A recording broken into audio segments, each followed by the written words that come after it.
వాయిదా వేయడం జరిగింది.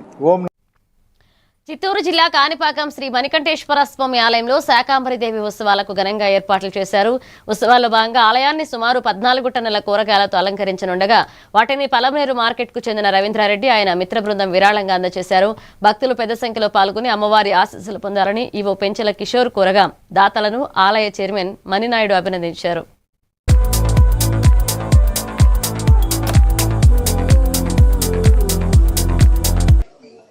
రేపు మనకి కాణిపాక దేవస్థానంకి అనుబంధ దేవస్థానంగా ఉన్నటువంటి మణికంఠేశ్వర స్వామి దేవస్థానంలో చాలా ఘనంగా శాకాంబరి ఉత్సవాలు నిర్వహిస్తున్నాం. సో ఈ శాకాంబరి ఉత్సవాల సందర్భంగా మనకి చాలామంది వెజిటబుల్ డోనర్స్ వారికై వారు స్వయంగా వచ్చి దేవుడికి సేవ చేయాలనే ఉద్దేశంతో సుమారుగా 14 టన్నుల కూరగాయల్ని మనకి దేవస్థానానికి డొనేషన్ చేస్తున్నారు.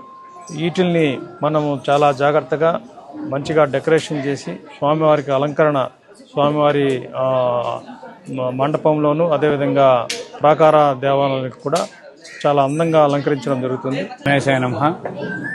రేపు చాలా పవిత్ర దినము. ఈ యొక్క పవిత్ర దినమైనటువంటి వినాయక స్వామి అనుబంధ దేవాలయమైనటువంటి శివాలయంలో ప్రత్యేకంగా శాకాంబరి ఉత్సవాల సందర్భంగా కూరగాయలు అలంకరణతో వివిధ రకాలైనటువంటి పండ్లు అలంకరణతో కూడా వైభవపేతంగా ఈ కార్యక్రమాన్ని నిర్వహిస్తున్నారు దేవస్థానం వారు. ఈ సహాయ సహకారాలు అందిస్తున్నారు కాబట్టి ఆ దేవదేవుడు ఆ కూరగాయల మార్కెట్ వారికి కానీ వారి అనుచరులకు కానీ ఎప్పుడూ వారి యొక్క ఆశీస్సులు ఉండాలని కోరుకుంటున్నాను.